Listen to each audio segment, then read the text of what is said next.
Yeah, gotcha. Gotcha. Gotcha, man. Gotcha, man. Gotcha, man. I gotcha. I gotcha, man. It's time for the Comic Bing Comic Book Podcast. The podcast you look forward to for all of your news and reviews of the best comic books hitting stands. Whether it's DC, Batman, Wonder Woman, Marvel, Spider-Man, Image, Spawn, Saga, Boom, Once and Future, Power Rangers, or whatever book or publisher you follow. We cover them all here. This is the place for you. That's right, it's for everyone. This is the Comic Bin Comic Book Podcast. Let's get it. Hey folks, it's Theo and welcome to another episode of the Comic Bin Comic Book Podcast. As you could tell from the pre-intro, I guess you kind of get a sense of what this episode is about. It's all about Gatchaman. This week I have comic book writer and artist Tommy Lee Edwards, and he and I are gonna sit and talk about Gatchaman, Only One Earth. The second issue recently came out this past week, and he and I sat down to talk about the series as a whole, as well as the one-shots that he's done thus far over at Mad Cave Studios, as well as some of the other stuff that he has planned on his side of the Gatchaman Universe that Mad Cave is doing. So as you can all remember, Cullen Bunn is doing the main series, the ongoing series, and Tommy Lee Edwards have written a few one-shots already. He did one for June. He also did the one for Ken. And now he has Only One Earth, which is really focusing on Joe and Ken on this undercover mission that kind of goes awry in that first issue. And the second issue kind of gives the aftermath of that. And we're going to talk about that. We're also going to talk again about some of his future projects involved with the world of Gatchaman. He's doing another one shot with another team member, that being Jinpei. And then he's going to also talk about a little mystery project that he's going to be working on. That's also going to be within the Gatchaman universe. So enjoy that. And then after that, we'll come back. And as always, we'll do a look at my favorite books for the week. But until then, enjoy this interview I had with comic book writer and artist Tommy Lee Edwards as we talk about Gatchaman, Only One Earth. I'll see you all on the other side. Hey folks, Theo, I am sitting here with Tommy Lee Edwards, writer of Gatchaman Only One Earth over at Mad Cave Studios and all of the Gatchaman one-shots that's coming out from Mad Cave as well. Tommy, welcome to the show. How are you? Hey, great Theo. Thanks for having me on, man. I'm happy to have you. So you are one of a few individuals in the comic book industry who can say they have both written a comic book and have drawn comic books. So as someone who's done both and knowing that they both play an integral part into the storytelling experience, ex ex explain to our readers how they're similar, but also how they're different in the roles that they play in that storytelling process. Yeah, it's the stuff that I've written in the past has mostly been not in comics. It's mostly been like in animation or film scripts and stuff. And so coming and it's always made the most sense for me to do my own, write my own comic stories, but I still haven't, completely gotten there where I want to. And but it's funny, like, yeah, writing stuff for someone else to draw is a is it's so much about just communicating the idea clearly.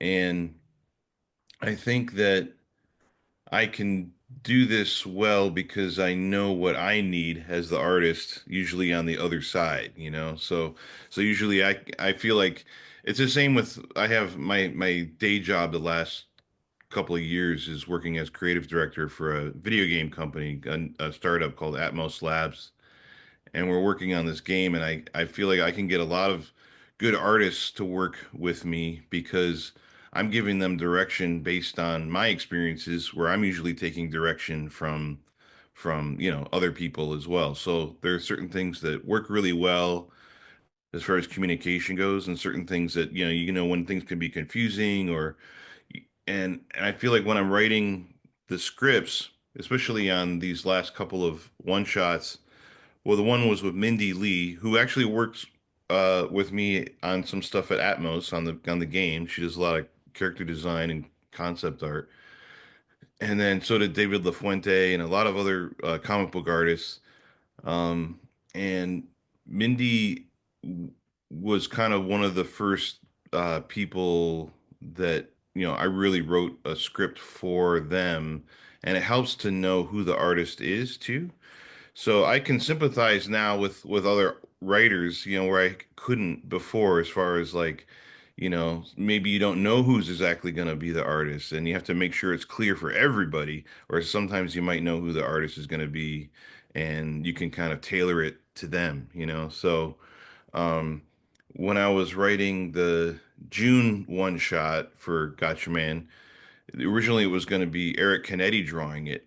So Eric and I talked about the book, and then I kind of wrote it with his strengths in mind. So you kind of like, and I'll do that for myself or anybody and think, well, like when I wrote the Ken one shot for Mindy, I think about she's really great at coming up with costumes and characters, and so I was like, oh man, let's do that. Let's come up with little new characters, and so with Eric, it was like, all right, let's do motorcycles and cyborgs, and so you kind of your partner in telling the story is sort of like casting an actor in a movie or a director, or someone that you're like, all right, this person I think would be really great with this, but also ask them, what do you want to do? So Mindy wanted to draw Ken. I'm like, let's do it. Eric wanted to draw June. So ultimately Eric's schedule, he's like me. We do lots of other non-comics things, and it couldn't work out. And I had already met Nuno, who was going to draw the Only One Earth miniseries, and so he luckily had time to jump on June and tackle that. So I didn't write it specifically, for him, but he still found it, very clear and everything. And but the biggest mystery is like, what are you gonna get back now? Like what's gonna and I feel like there's, stylistically, there's always stuff that everybody's going to do differently. And certain people see stuff very differently. You see an image in your head, especially comic book creators. I think you kind of see the image before you draw it in a way, and then you kind of adjust as you work. But with my job as the writer, I just have to give them as much inspiration as possible. So not only the inspiration for what's happening, what they're supposed to be seeing, but also what's the character saying. That's why I prefer a full script, with all the dialogue and everything, so they can execute the acting really clearly. Um, and just kind of like throwing out tons of ideas, and especially with my background, I'll include reference and inspiration, and every once in a while, Nuno will not be completely like, I'm not sure. What do you think about this? And then I'll draw something and we'll send it back and forth, and so it's fun to collaborate with other people, which is what I get to do on my day job. And that's something that I've pivoted to the last few years in my work, is trying to work more collaboratively rather than being by myself in my cave here. So let's talk about Gatchaman and the Gatchaman Universe. So since its introduction at Mad Cave Studios, with the Free Comic Book Day one shot. Mm. It, it, Mad Cave has pushed this, and it's on almost every page of the comic, each issue. It pushes Gatchaman as one continuity, one universe.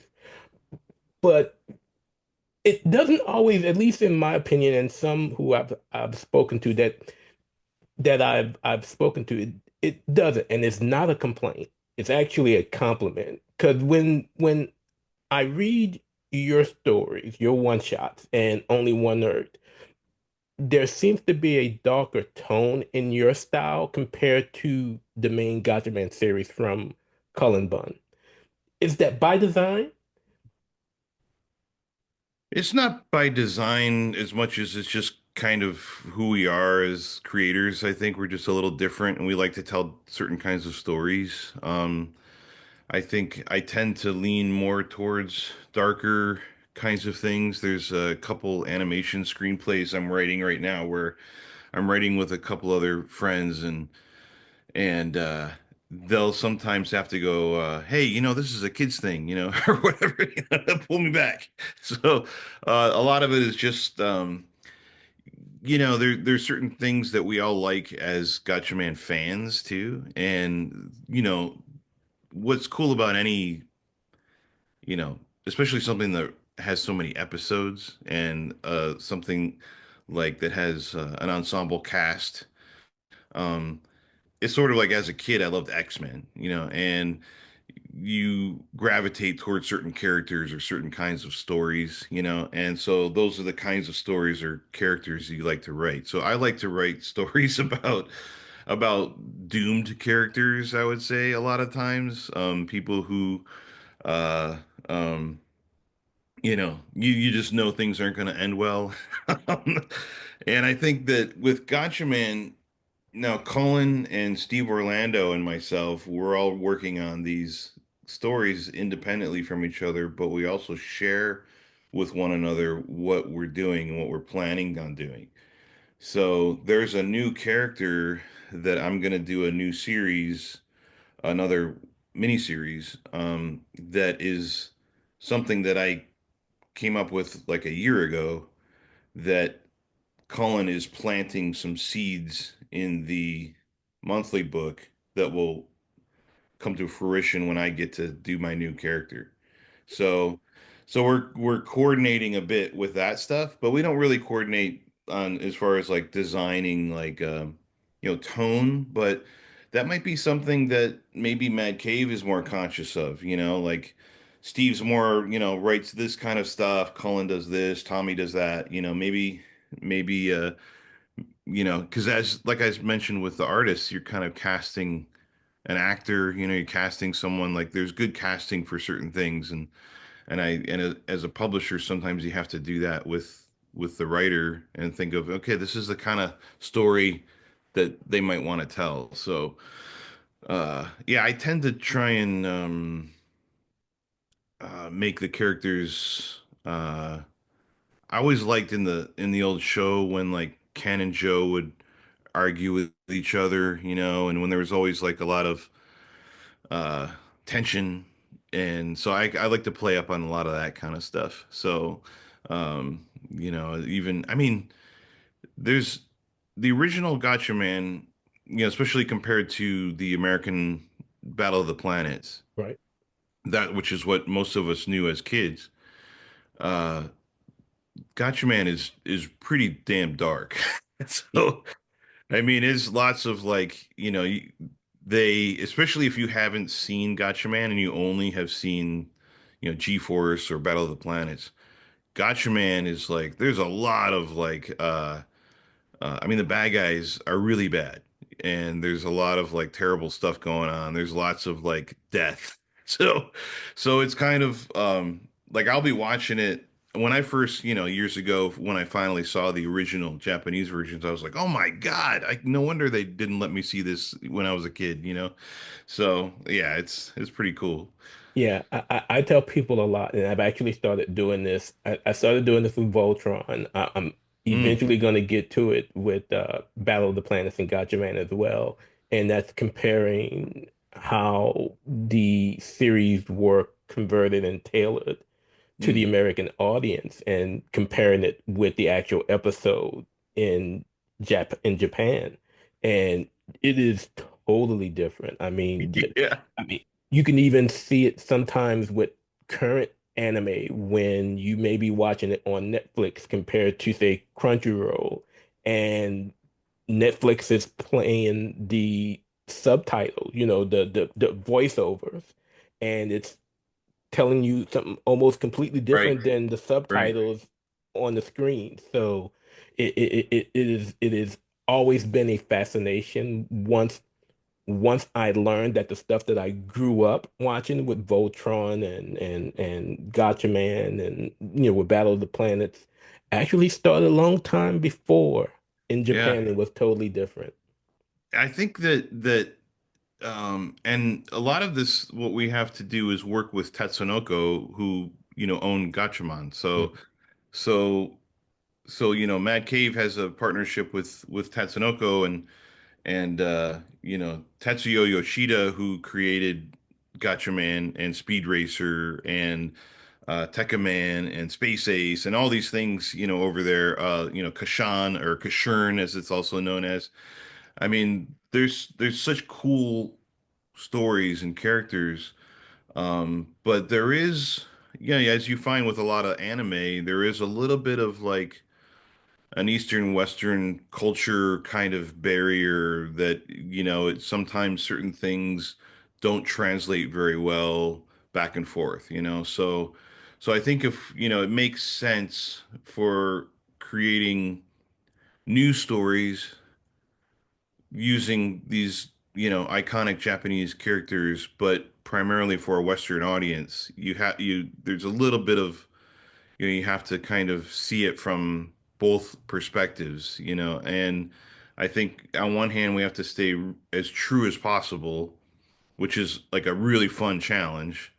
And then also, how do I make it current, and relatable to a reader in, in North America or Europe or something, that is primarily an English reading person, so it's kind of uh it's fun because and Tatsunoko's very like heavily involved in, making sure that you know because basically what we're doing with the show is or with the comic is that you can watch the old show and read the comic and you feel like it's the same universe.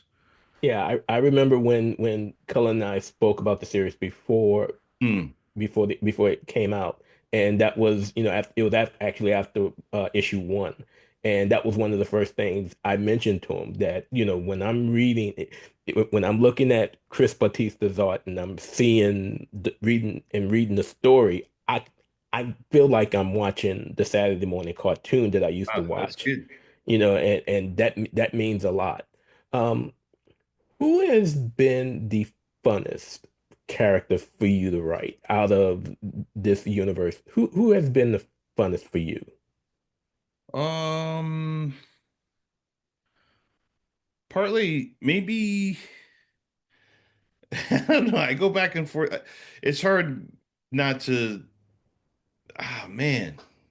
I don't know. I was thinking about. I really like Ken because that was the first one I got to write. Was in the Free Comic Book Day short. Was just a very short Ken story, and Daniel Hansen who drew that. We're gonna do some more Gotcha Man together, me and him. So the artist from that, he's gonna be doing some more. Um, and there's something about Ken that always makes me laugh because he's so melodramatic. And I just, and if I were, and I laugh at the relationship between him and Joe, because Joe is also, they're all like super melodramatic, and so that's a fun thing to play with. But Ken is super duper like black and white, righteous, good and bad. There's no gray area. There's no so playing with a character like that is kind of funny, but it's mostly only that interesting if you can bounce him off of someone else. And Joe's kind of the perfect foil for that. So that's like what I'm trying to do in Only One Earth is Joe's a little more like uh he has some maybe questionable morals, maybe some things that who knows what he might do, or or I mean, you think back to like his childhood, they're all like have these tortured pasts, Joe, if you watch the old show, you know, there was an assassin that killed Joe's parents, and Joe killed the assassin when he was a child. So, you're like, all right, these guys. So how can I? So if I'm writing them now as realistic kinds of people, they're pretty. You kind of can't take them that seriously because they're just so melodramatic. So they are really fun.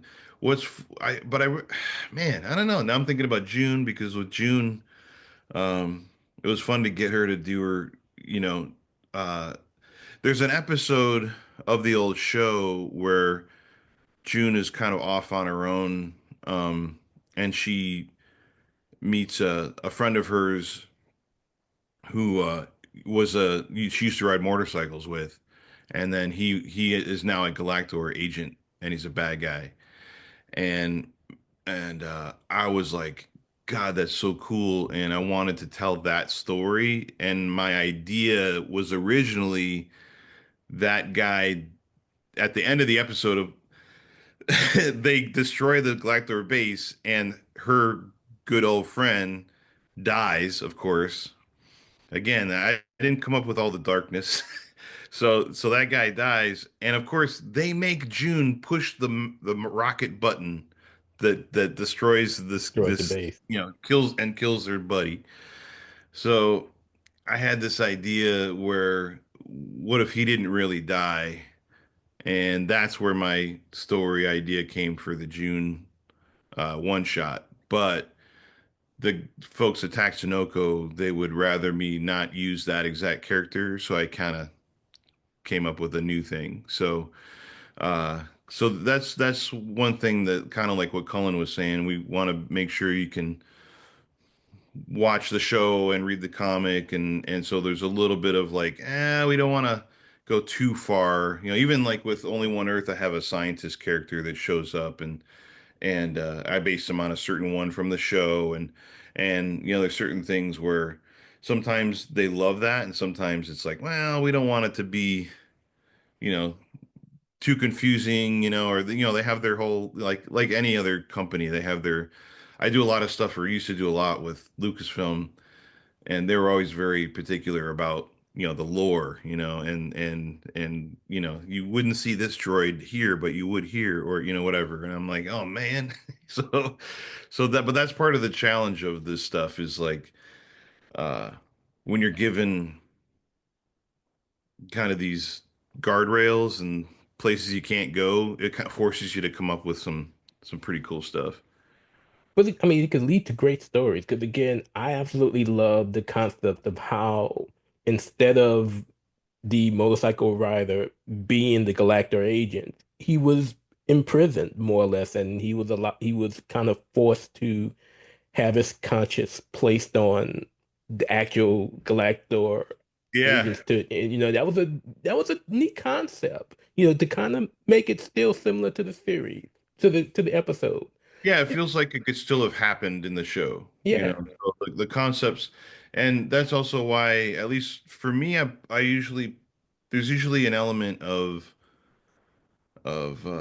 environmental um issues in the story, because that's was something was important to uh Yoshida, who created the stories. Was he always would, I mean, the idea of it being uh science ninja team Gatchaman, and they would merge science and this, like, and being ninjas.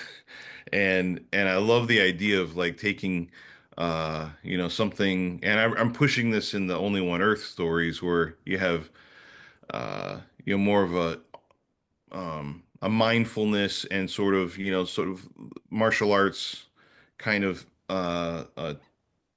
discipline, and then you have science, and then how they are able to use both. But what they have is, they care so much about the earth, and so much about they're being heroes, But then you have Galactor, who's the same kind of thing, but Galactor without the goodness and without, discipline and without, so they're where you can use science to completely destroy your world, so it's a fun thing to kind of balance, and play off again, like play off of them. Like, well, what does the Science Ninja team have that Galactor doesn't, And why do they keep winning? How can they keep like doing so well? And it's because they don't have those reservations. They don't care if something hurts people. They don't care if it damages the planet. It's like, so of course those guys always have a leg up, So Gatchaman, I mean, they're gonna have to um because they care about those things, uh, is why they were always facing bigger odds. So let's talk a little bit about Only One Earth. Issue 2 just came out this past Wednesday, Yeah, and we see that Ken has made his way to Joe and the Queen, the newly crowned Queen. But in Only One Earth, Galactor seems to have the most sinister plot ever, as they're willing to, again, as you were saying, go through the most extreme limits, and in this case, destroying a nation to get their point across. And you touched upon, just a few minutes ago, how there's always this tension between Joe and Ken, and we see it here. I mean, from the start of the before the start of the race in issue 1, they're ready to just go at it.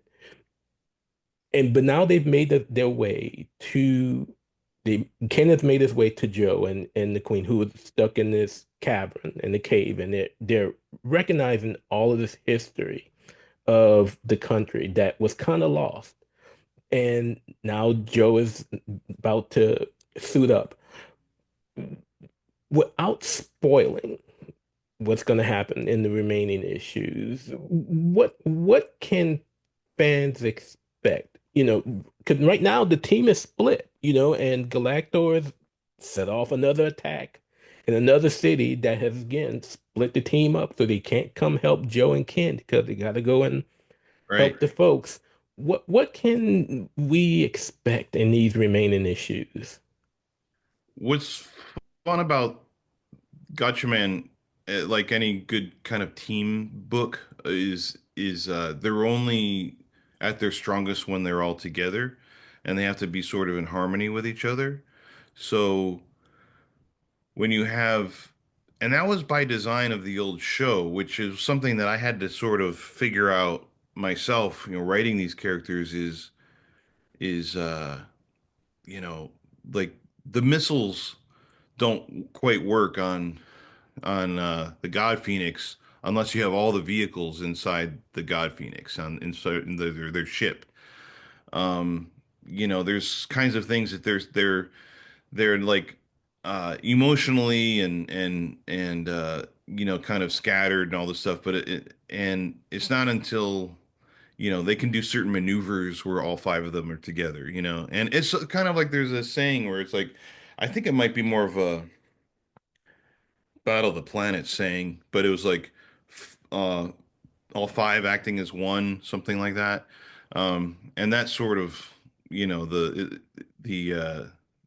the theme. And I think that uh, what we can expect is something we haven't seen in Gatchaman on the old show at all. Really is we've seen kaiju, but they're always like robots. Sometimes there's like a creature or something, but they're usually robotic kind of, and they're Galactor. So we've set up that there's some uh robot, mecha type stuff that's going on underneath. So you got to wonder, like, what's going on with that? What's going on? Why did Galactor need the ultra computer, which is a callback from the old show, and that location was in the show, and in the old show you can watch the episode where the ultra computer comes from and where it was created. And so again, like, me sitting there for hours and hours, I can finally tell my wife it was for work. Really, it's for work. So I'm watching this show for research. Um, but and then there's this sort of mysterious this like uh, this fungus, and all of it will tie together basically, and um and then you'll get to see. I think the fans will see something they've never seen in Gatchaman ever, which is when you talk about like Voltron and stuff just now, Mhm. that's a hint. So there's a little bit of as far as like getting some mech stuff going. I think it's going to be pretty fun. There's going to be so I'm finishing issue 4 right now, and sometimes I'll come up with stuff that I'm not sure if Tatsunoko will let me do, because they'll sometimes like, I don't know, that's maybe going too far. And this is one of those things, but I think it's very much still in keeping with the show. And it was like that with Joe and Ken when I was having them argue with each other even before the race. It it they have different personalities, and they're off on a mission together, and they've been there for a while, and they're having to work together, and there's a lot of stress. And if you've ever been on a vacation, even with your best friends, you're gonna get on each other's nerves. Mhm. And these guys, yeah, they're just done, especially Joe. Joe is just he doesn't like being told what to do over and over and over, and he wants to be trusted. Like just trust me, I got this. And that's something that Ken has trouble with. I think sometimes Mhm. is trusting that everything's because he's got a lot of pressure uh, to lead this team, and it's hard for him to go, yeah, okay, you can handle this. But ultimately, um, it's a story about they're basically brothers, and they're gonna have to get their stuff together and get along ultimately, because again, they can't beat Galactor on their own. Yeah. So you kind of mentioned it already. How has that relationship been with Tatsunoko and putting your one shots together? Because it's a little bit different than when you have an ongoing series. Yeah, it's sort of um Tatsunoko's sort of like they're the lore keepers, it's like which is good because it helps okay, all right, I'm staying true to this thing, and that's what they want. And that's that's not to say they're super welcoming of you coming up with new characters. They like that more than you taking existing things and messing with them. And I can see that. So so it's sort of like they know as creators we want to come up with new stuff, and that we're sort of limited in within like was it 105 episodes or something. Mhm. There's not like a but if you just figure while you watch the show, you can just come up with what if this and what if that and what happened between this and this, and then so usually the way it goes is I'll come up with a story idea, and then Mad Cave will show it to Tatsunoko, and there's a woman there named Mari who's just excellent to work with. I was just writing with her yesterday, and there's just a lot of like uh, a lot of support. They feel like oh, I have these ISO uh, characters in my story, and we're like, I wonder if there are any costume designs for these guys, and we can hit them up. We can contact Tatsunoko, and they'll help us out and see like, or like, is this how does this work on the ship? Or and sometimes with a lot of shows or like comics, you go back and there's a little bit of inconsistencies, like when something is young, like Mhm. an early show or something, you're like, well, or even Star Trek or something, and then you go but after a while they really nailed it, and so us kind of knowing exactly what they consider to be exactly how it works, like when I mentioned, oh, the God Phoenix has to have these things in order for it to do a certain other thing. So And they mentioned that in the issue as well. yeah, so yeah, it's cool. They really uh yeah, it's been really cool. I mean, they like that there's different artists. They like that there's a different tone. It doesn't all have to feel exactly like you said, looking at what Colin and Chris were doing on the monthly, it feels like, oh, I'm like looking at the Saturday morning cartoon in a comic. And then the ones that I'm doing don't feel like that quite as much. And Tatsunoko is totally welcoming to that. So they like that. And actually, I think it was the Ken miniseries that Mindy Lee drew. They were like printing out her pages and hanging them in the office because they're so beautiful. And yeah, they're very, as long as it's like, imagine if you're drawing any American comic character, and Batman or Wolverine is something that's well known as them. If you all of a sudden you start, you have to make sure, yeah, he has pouches on his belt or not, or does he have like, does he have a chin strap or not, or does he have, so there's visual things too that you have to make sure that you follow, but that doesn't mean you can't draw them in your own style. So you just got to make sure, like, how Gatchaman, their helmets have these little things that come up, these little like antenna Yeah, thing on the back of their heads. And I drew Ryu, and I gave him one of those, and they're like, "Oh no, he doesn't have one." And I was like, "Oh crap," So I got, so that kind of thing. So with me, and also like, I wish I could draw this stuff, but I don't have the time and with my other work to be able to do it. So getting to do the covers is my like, as a consolation. oh God, man, I love doing the covers. Yeah, man, so fun, especially on Only One Earth. A really good friend of mine named Sloan Anderson that I've known forever, working in video games and music, and we work together on the game and animation we're doing right now. And he helped me with the logo design for my one shots and for the Only One Earth.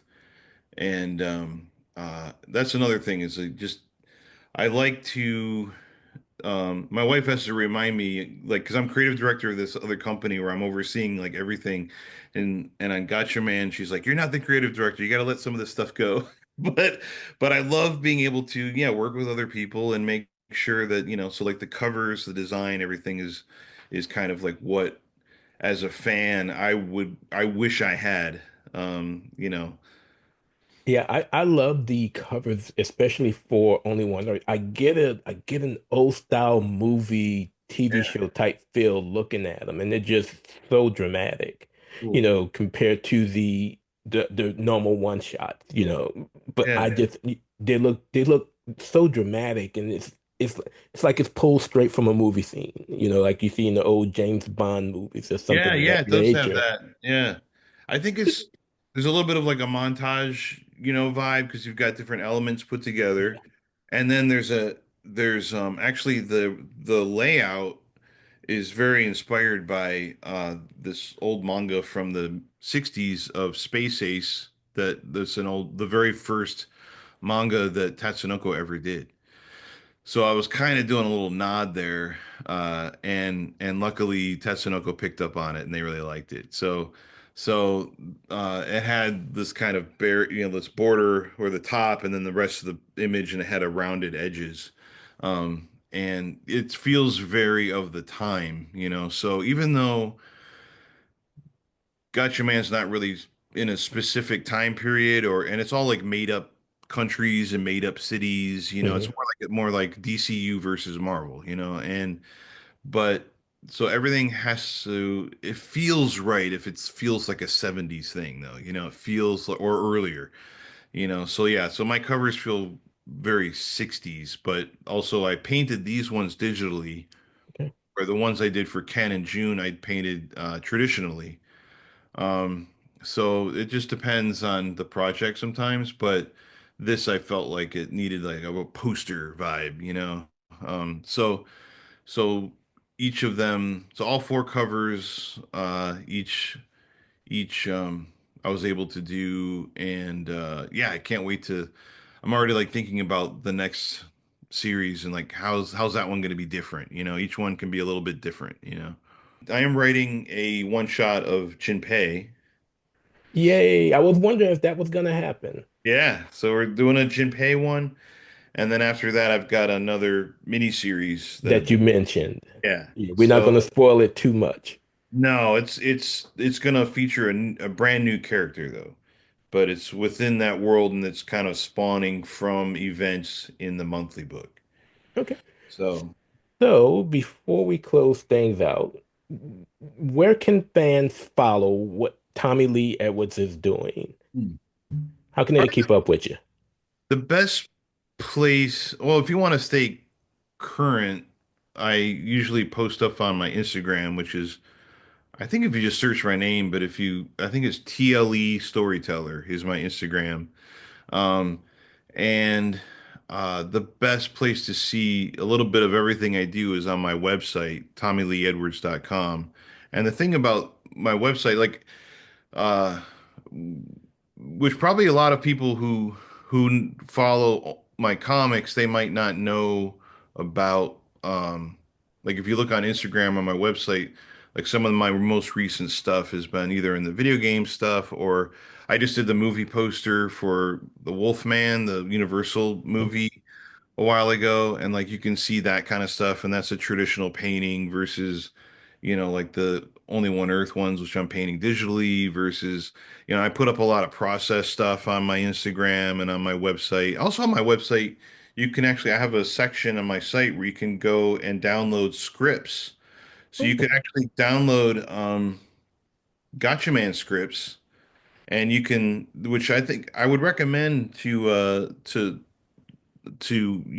aspiring creators, if you want to see what I did and then look at the finished product and you can kind of see like how Mindy or Nuno, how they kind of translated the stuff. I always find that fascinating. um, Walter Simonson wrote a story, like he's written for other artists, lots of times, and he would always tell me, he was it was so fun to see what would come back because it was usually unexpected, and I love that. It's cool to see. Now there's certain things like I'm really picky about with storytelling. Like it's mostly like clarity things, like I gotta make sure, the reader knows exactly where we are, who's in the scene, like when are we, like all these kinds of things. And a lot of that has to do with how you set up your scene with the camera. And even though you're not really shooting it with a camera, a lot of it comes from my experience in that world. But it's but stylistically, it's kind of like with Tatsunoko, how they work with us, like as long as it ticks these marks and does its job, you can go off and draw it and do whatever you want with it. And that's what's fun about working with other artists is um, getting back different, different styles and different, like, oh, I wouldn't have shot it that way. I didn't see it like this, and that there's a right way and a wrong way to tell a story, but there's all kinds of ways you can do it right, So, so that's pretty cool. So yeah, I think so. Next up is Jinpei. I'm not exactly sure where that is on the schedule, and after that will be the secret one. the mystery character, we'll just Yeah, say. yeah. But as you could guess, it's going to be pretty dark. So, as always, before we finish out, where's my list? Oh, wait, it's over here. We finish out every interview with rapid fire. And as always, rapid fire, two choices. You get to pick one. There are no right or wrong answers. It's just whatever comes to you. All Cool. right. Let me know when you're ready. I'm ready. All right. Speed Racer or Racer X? Speed Racer. Okay. Batman or Moon Knight? Batman. Star Wars or Star Trek? Oh man. Star Wars. Okay. That's hard. Gundam or Robotech? Robotech. Oh, hands down. All right. All right. This should be easy. Voltron Lions or Cars? I know it should be easy. All right, I'll go with Lions. I'll go with Lions. I'm gonna pick your brain one day as to why you may want to consider the Cars because It's a nostalgic thing, and I still have the toy. Like you put them together, and he's about this tall, and I just loved playing with those cars when I was a kid, and the ships. Putting it all together was more of a easy to play with toy than the Lions stuff for me, which was a you know heavy die-cast lead paint, thing. I had it as well. I wasn't happy because I specifically asked for the Lions and got the cars, but it was Voltron, so I dealt with it. Yeah, yeah. And then Oh, I mean, last but here we go, buddy. I got the Lions right here. all right, well, I won't fuss then. All right, so That's yeah, awesome. There I you redeemed go. myself. There you go.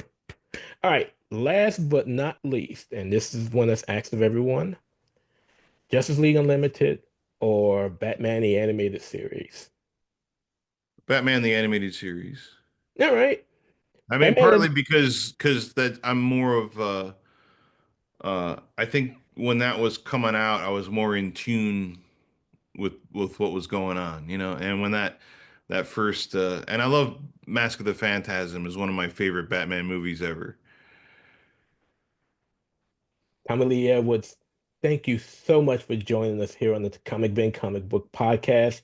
Again, the title is Gatchaman, Only One Earth. Issue 2 is on shelves now. If you have not picked it up yet, please do so. I am waiting for mine to arrive in the mail. Hurry up, DCBS. But Tommy, thank you so much. Thank you again for joining us on the Comic Bin Comic Book Podcast. You're welcome, Theo. Thanks for the invitation, man. So again, I want to thank Tommy Lee Edwards for sitting with me to talk about Gotcha Man, Only One Earth. Again, second issue is out on shelves already. So visit your comic book shop and pick it up if you haven't already. Truly enjoyed the second issue. I've been enjoying everything that they've been doing with this Gotcha Man universe. Again, he kind of answered my question a little earlier whether or not, everything was in one continuity. And it seems as it may be, considering the hint that he dropped what's getting ready to happen in the ongoing series from Cullen Bunn and how that's going to play into the future one shot that he is going to be doing for this mystery character. But again, thank you, Tommy, for sitting with me. I hope to do it again. Maybe we will see each other in North Carolina at Heroes Con if I'm able to make it there in June. But with that being said, let's have a conversation about my favorite books for this past week. Let's get into our top five.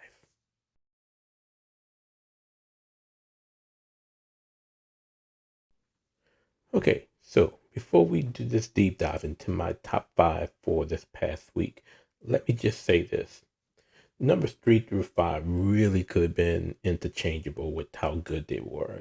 So if they're not, if you don't agree, that's all right because I could pretty much mix numbers 3 through 5 and still feel the same exact way. They were that close with how good they were. Now I won't say that about my number 2 and number 1 book, but yeah, number 3 through 5 really could have been a tie for third place with how good they were. So, in the number 5 spot, Absolute Superman number 5, written by Jason Aaron with art by Rafa Sandoval. And this story kind of comes in two parts. In the first part, we get a continuation from last issue, and we remember one of the peacemakers shot and killed all those innocent people, for the simple fact that they were laughing at him as the peacemakers got defeated by Kal-El in the last issue. And he killed him. He killed about 20 people. And now, yeah, Kal-El is looking for some revenge. He is he's out looking for this peacemaker, and he goes after them to the extent that he has Soul, which is the artificial intelligence that is protecting him and serves as his cape right now, searching the networks to find him. And in that sense, Soul encounters Brainiac, and he realizes that just how powerful Brainiac is, but he also realizes that Brainiac has these shrunken cities that we are used to him having in the main universe as well. But he tries to come up with a deal. Hey, he wants to he wants to speak with Kal-El, and if he does, he will give him that peacemaker that he's looking for.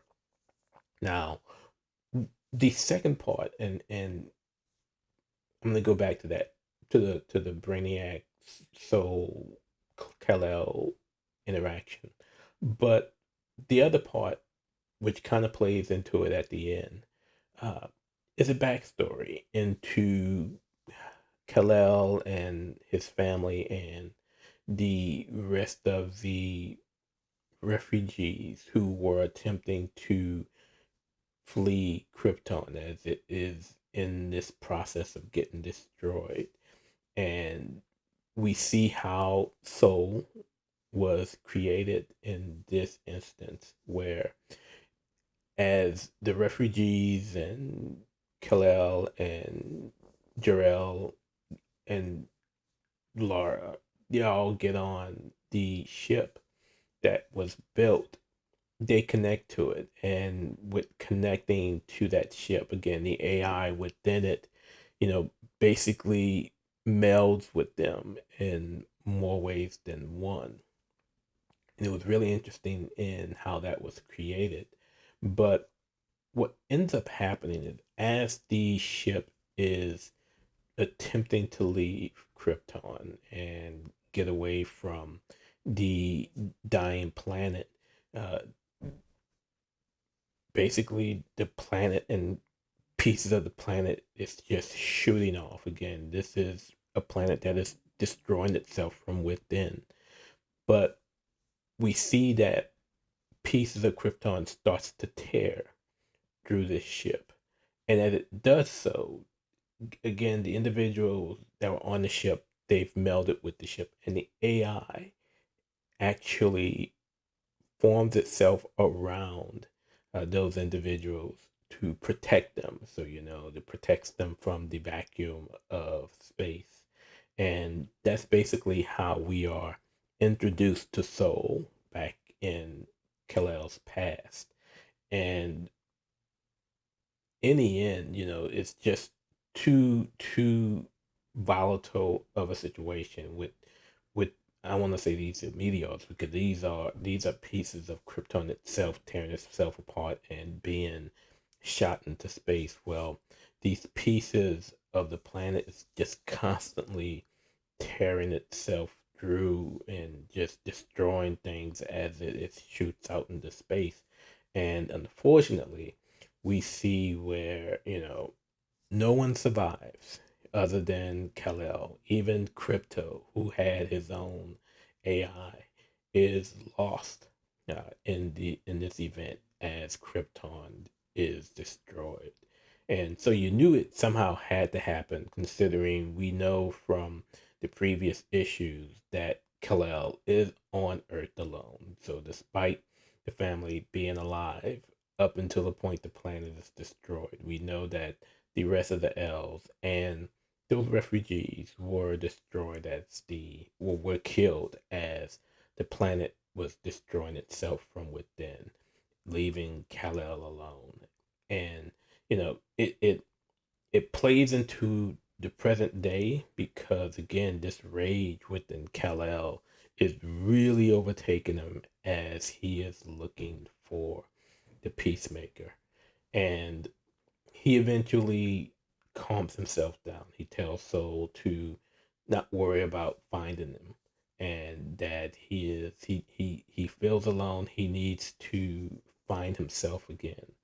And the best place for him to do that would be to return home. And as the issue as the issue ends, we see that he is walking back to Smallville, and so that's how the issue ends. This is,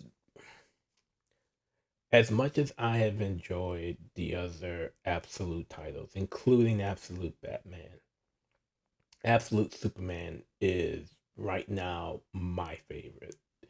I really enjoy the way in which Jason Aaron is writing these characters. A whole new reinvention of what we know and who we see Superman to be.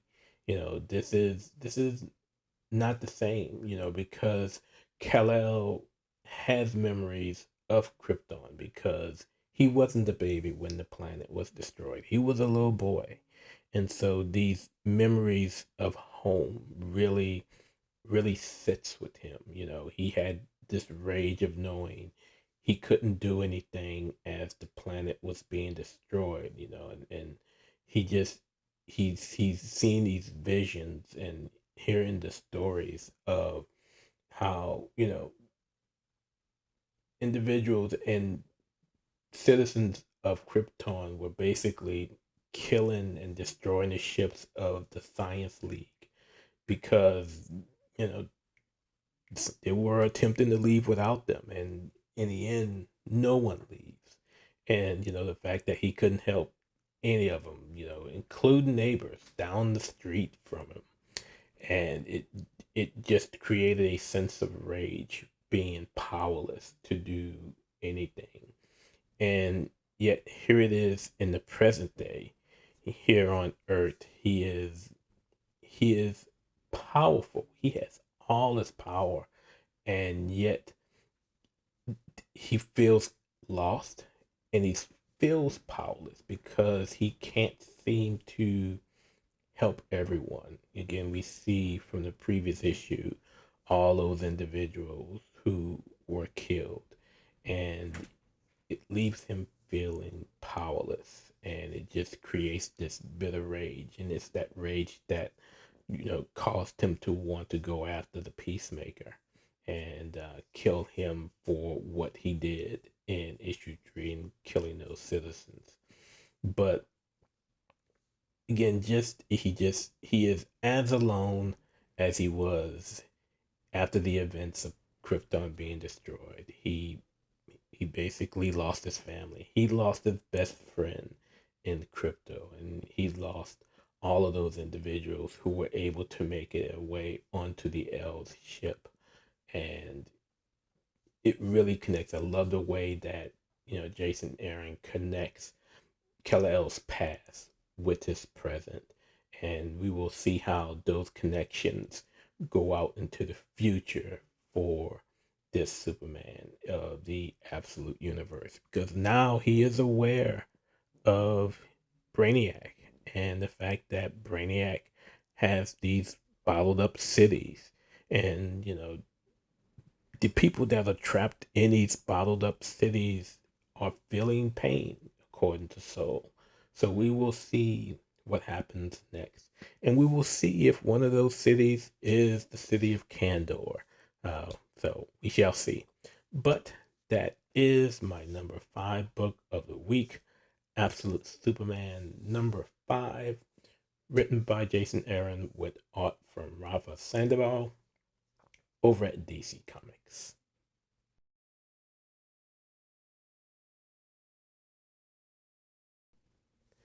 In the number 4 spot, Space Ghost number 11, written by David Pepose with art from Jonathan Lau over at Dynamite Entertainment. So that was a quick turnaround from last week. Last week we got issue number 10, and now we have issue number 11. I am assuming that is because of the issues going on with Diamond and their bankruptcy, and how that has kind of sent the market into turmoil with shipping and things of that nature. But I guess Dynamite didn't want to delay and not keep Space Ghost on its current schedule to have it completed on time, with the penultimate issue being number 11, and then we get in the final issue before we get the annual. But we now have the Council of Doom, and they have arrived into Space Ghost world, and we just see from the moment that they make their appearance, they are just going at Space Ghost nonstop. Moltars is doing, his thing and setting fire everywhere.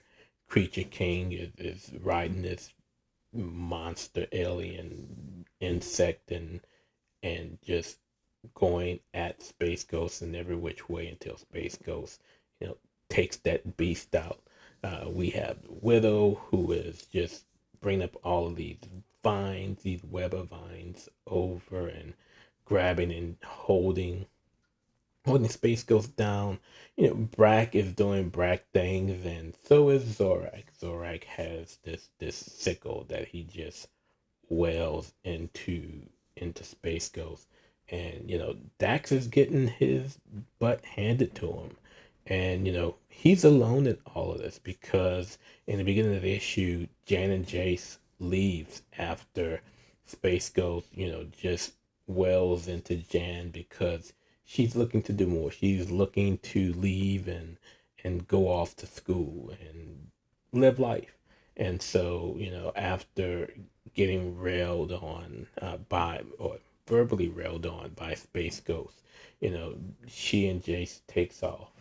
And come to find out, they have to head back now because they are listening to Space Ghost just get destroyed by the Council of Doom. And so all it is really is it's a heist.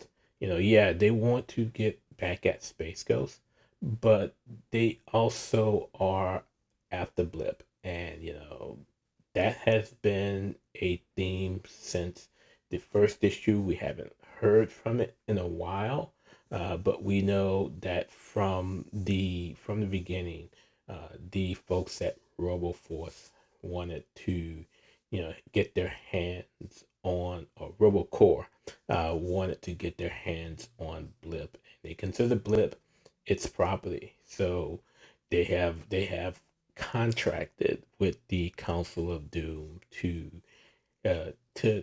grab Blip and bring it back, and as a additional consolation prize, allow them to handle Space Ghost.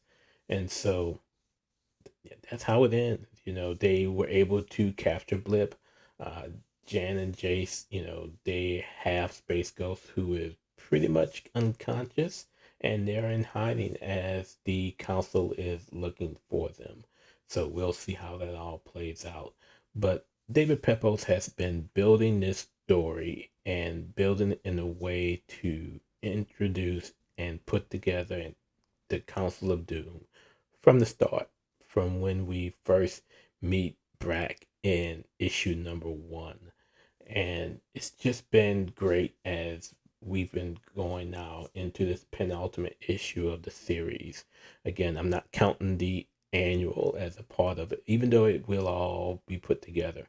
But this is the penultimate issue of the ongoing before issue number 12, and then finally the annual comes out. But he's been putting it together and laying these pieces from the start and just setting things up perfectly with regards to how, in the end, as we get into this issue, Space Ghost is by himself as he's just getting wailed on. I mean, he gets some licks in on the council, but in the end, they just literally they take him out. And it was a fun read. Really enjoyed. I've been enjoying Space Ghost from the start. Very nostalgic for me, considering watching it as a little boy back in the 80s. But this current take on the character and how it's been modernized and how the style of art has really just brought it all to life. It's just really made this a fun issue and a fun series from start to finish. The worst thing about it is that we can now see the end ahead of us with only one more regular issue as well as the annual that are left. But we will see how David Pepose brings all of this to an end. And I don't know, maybe between issue number 12 and the annual, we'll finally see Space Ghost unmask and we'll see Dax in his true form. But that is my number 4 book for this week. Space Ghost number 11, written by David Pepose with art from Jonathan Lau over at Dynamite Entertainment.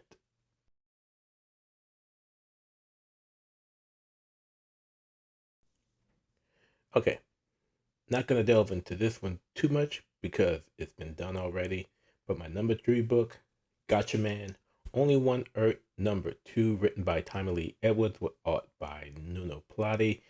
Again, just great on how this interaction between Joe and Ken is going and what it's building to, with regards to them perhaps trusting each other more.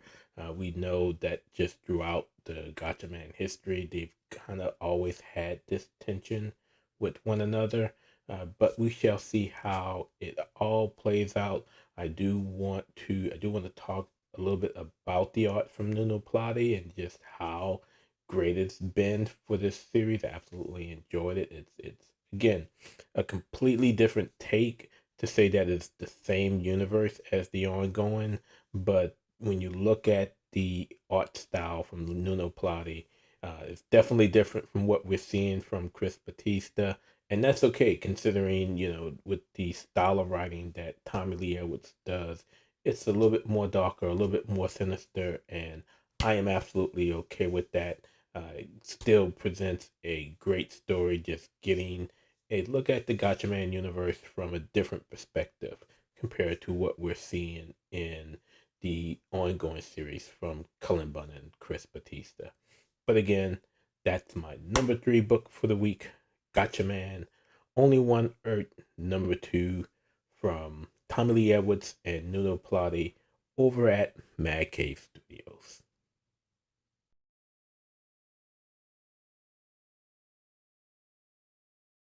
All right, in the number 2 spot, Boy Rivals number 17, written by Robert Kirkman with art by Lorenzo De Felici over at Skybound Image.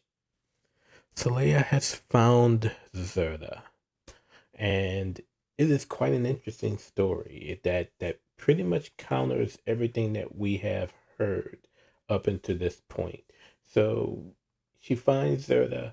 Zerda is basically giving her backstory and how she made her way to this part of the galaxy and what she did, her role in pretty much creating what we know as Agoria and Zertonia, as well as the Sacred Ring and why the Sacred Ring came to be in her departure from Cybertron. And we now see more and more how all of these figures that we have seen in these 17 issues of Boy Rivals play a role, play a part in how we get here and how things are going to move into the future. So in Zerda's story, we hear how Cybertron was pretty much slave to the Quintessence. And at the point they go and revolt more or less to free themselves, the Quintessence send this huge gigantic monster to basically destroy them, and this monster is known as Goliath.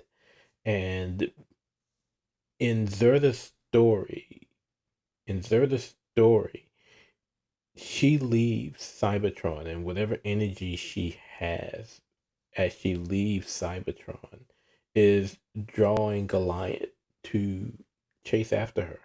And so she makes her way into where we now know is the area of the galaxy where the sacred ring is, and she basically puts it together herself.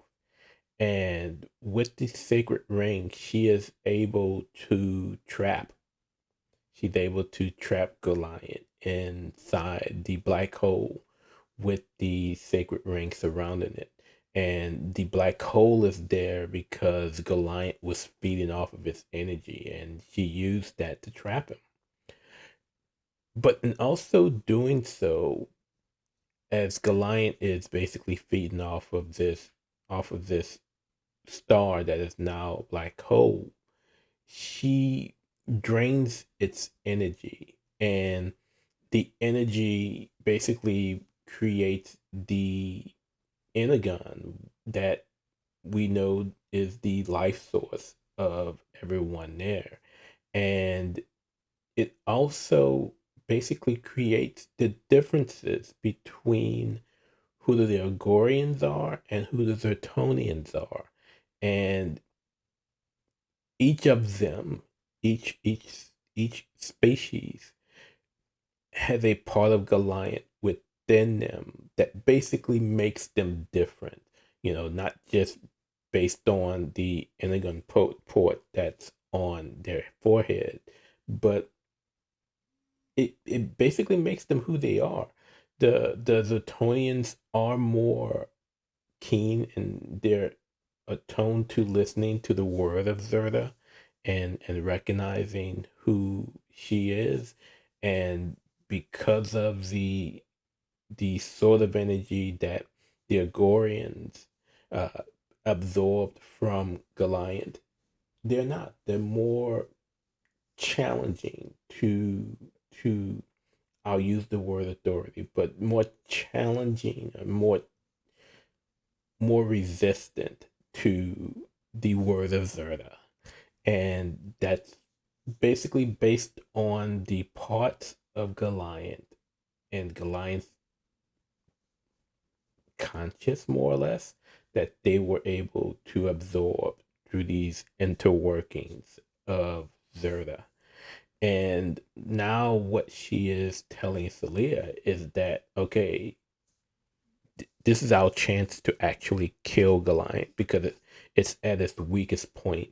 And in order for that to happen, unity has to take place. And we've heard this word unity in this event and this prophecy of unity for throughout the series. But for the most part, it has always been about why it could not happen, whether it was Dylan or whether it was Ziliak, who, were basically saying we can't allow unity to occur. It will destroy everything that we are as Sertonians and Agorians. And now we're hearing that it has to happen because there's a sleeping giant that's there and it's about to awaken. And if we have any chance of destroying it, we have to have unity in order for it to occur. And so she charges Celia with making that happen.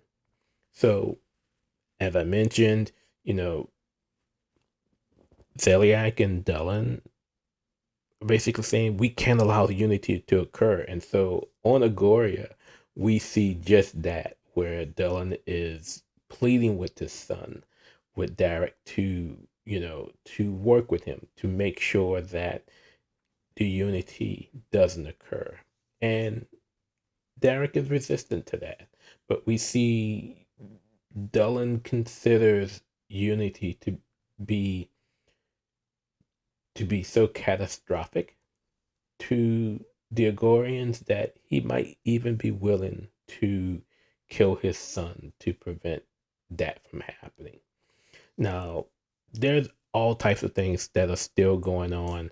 We still have the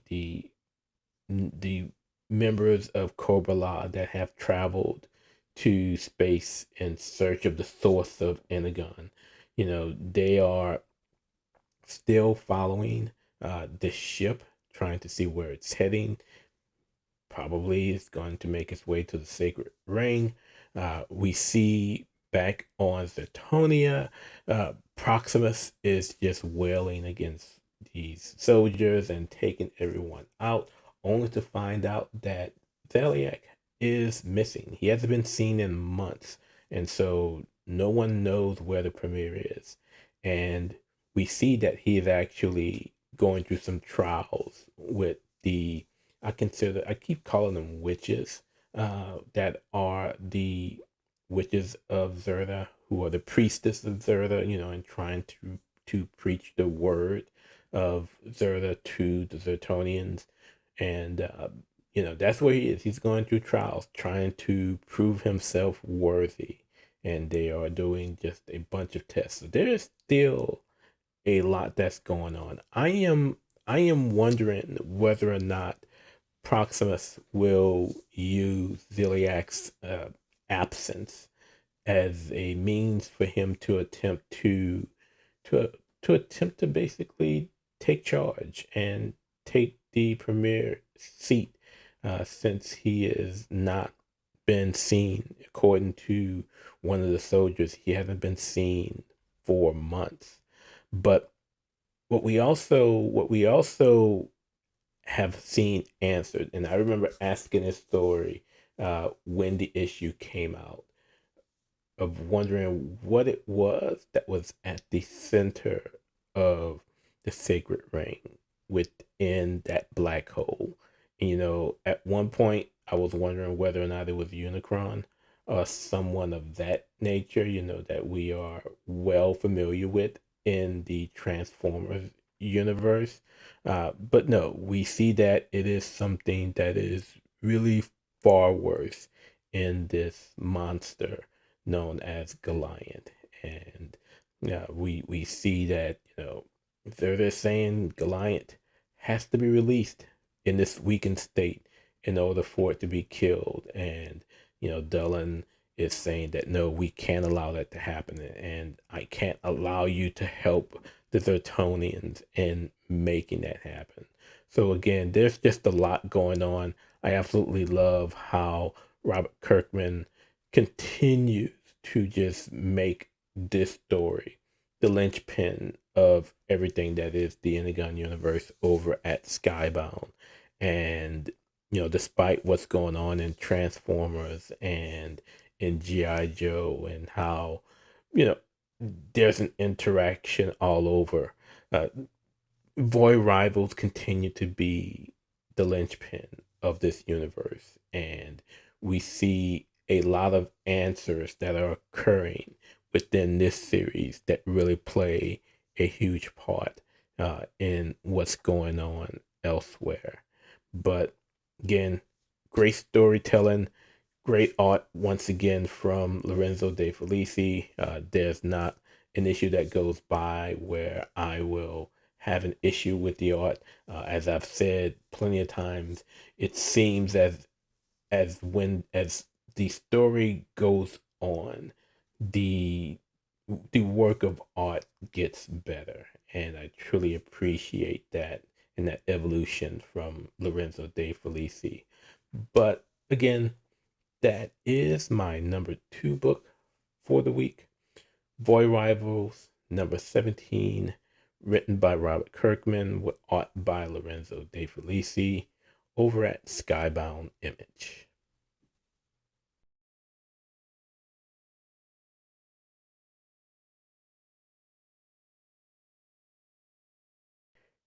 And so we've done it.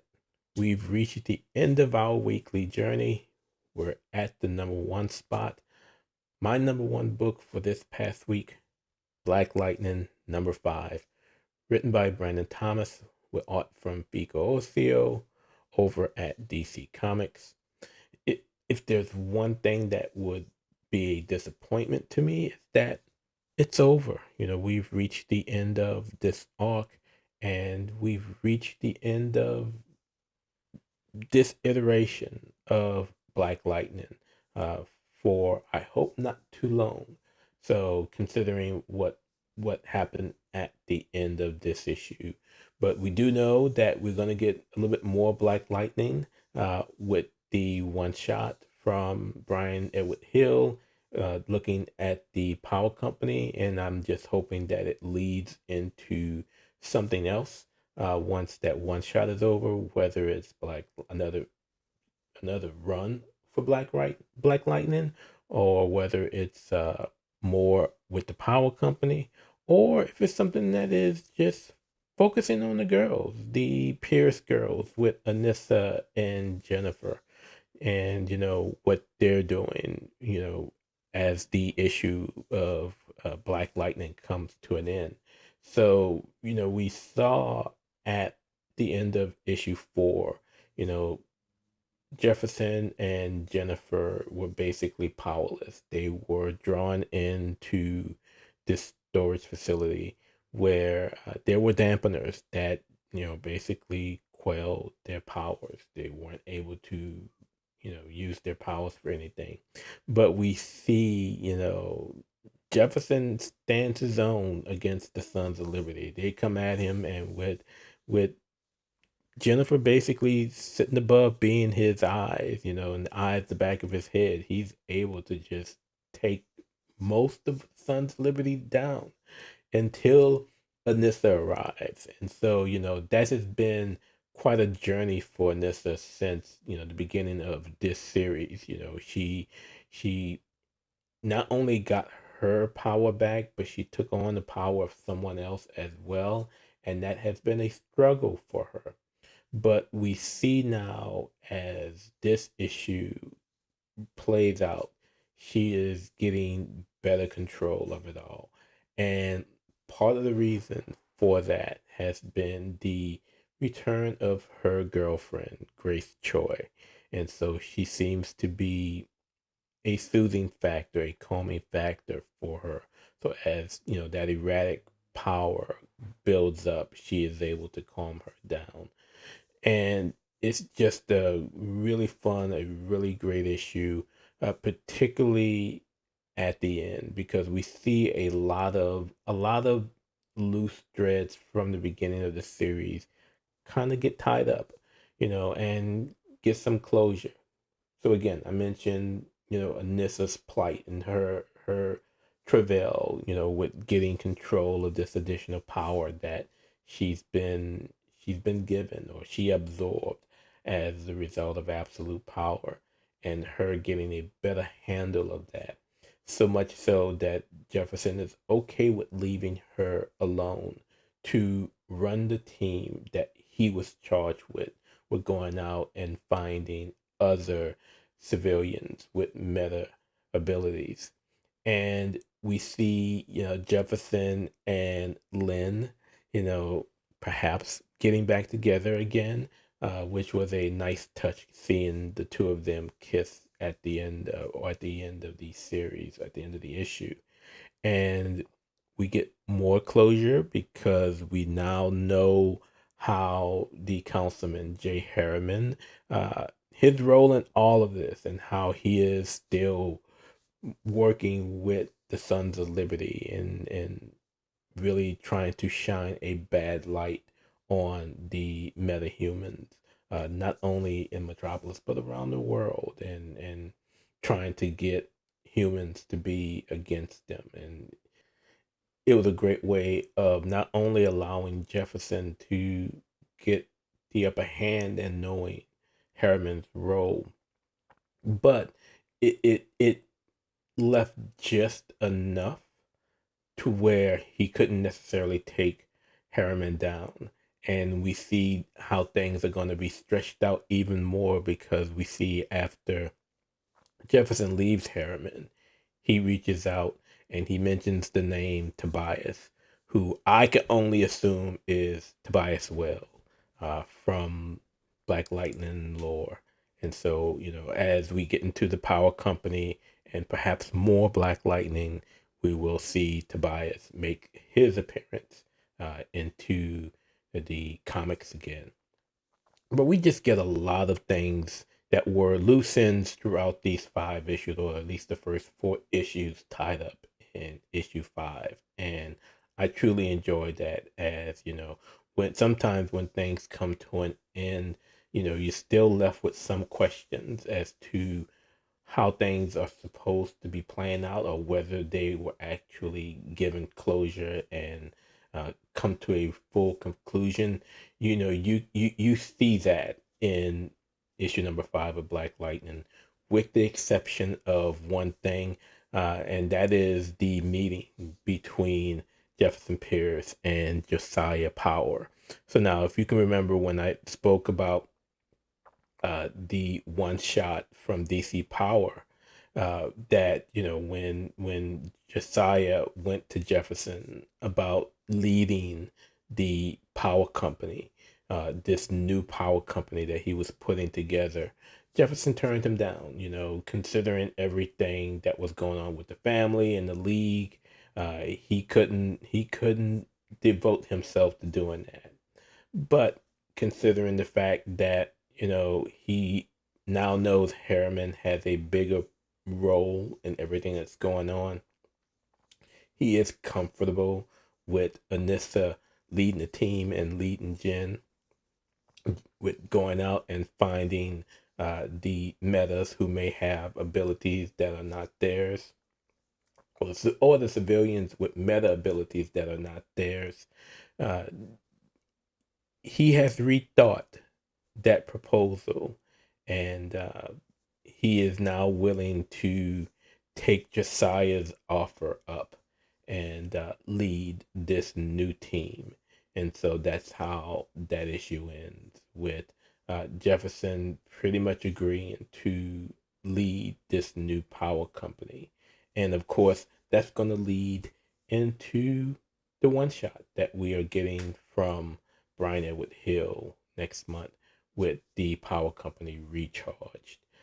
But Brandon Thomas has always been one of my favorite writers. I actually just finished reading both volumes 1 and 2 of his indie series Excellence over at Skybound, and I've just been a fan of his for the longest. I love no matter what character he writes, he seems to have a wonderful grasp of them. And it doesn't matter if it's Duke Thomas, who he's made me a fan of now, or it's Batman. And I will always go back to that black and white story he did, that made me want to see him as a regular Batman writer.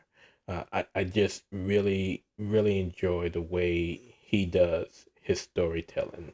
And he did good. He did a great job with Jefferson and the rest of the Pierce family, and just sending them on their trials and their travails, and getting them to come together in the end. And it was just a good showing, from start to finish, and I truly enjoyed that.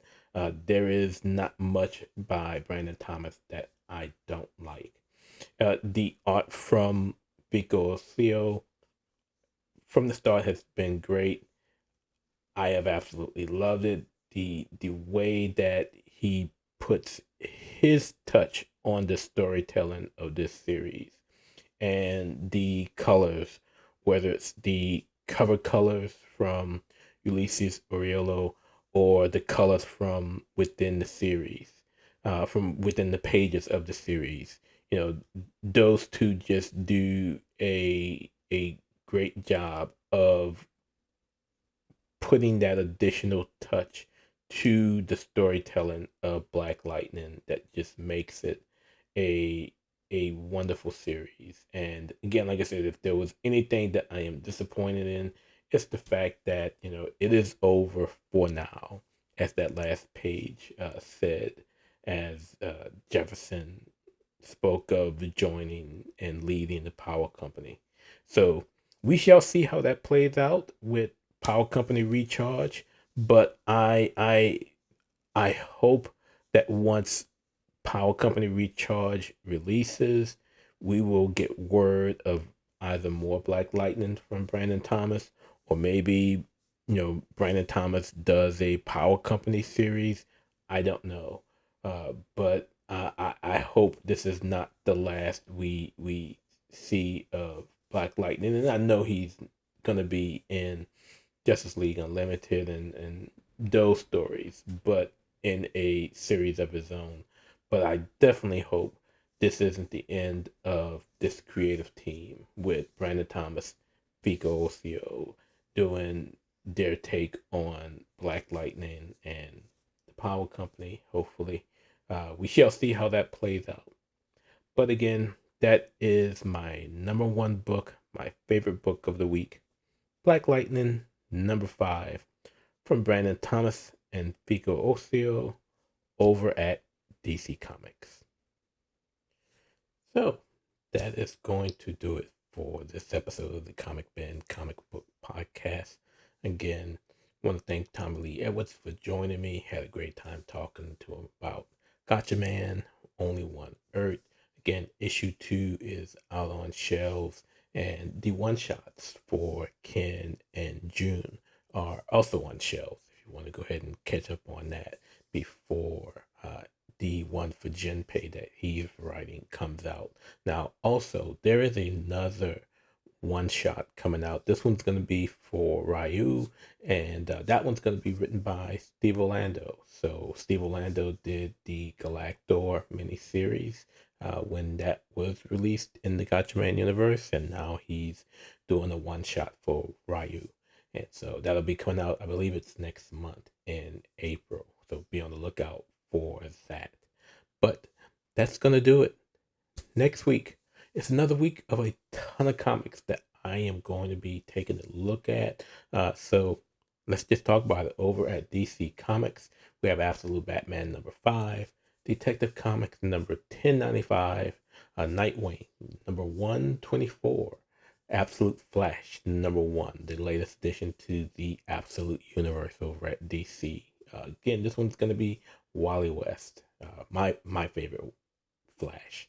Then we got Batman Superman World's Finest number 37, as well as Batman and Robin Year 1 number 4, Zatanna number 2 from Jamal Campbell doing the art and the writing. And then finally, it's the penultimate issue, and that is The Question, All Along the Watchtower number 5.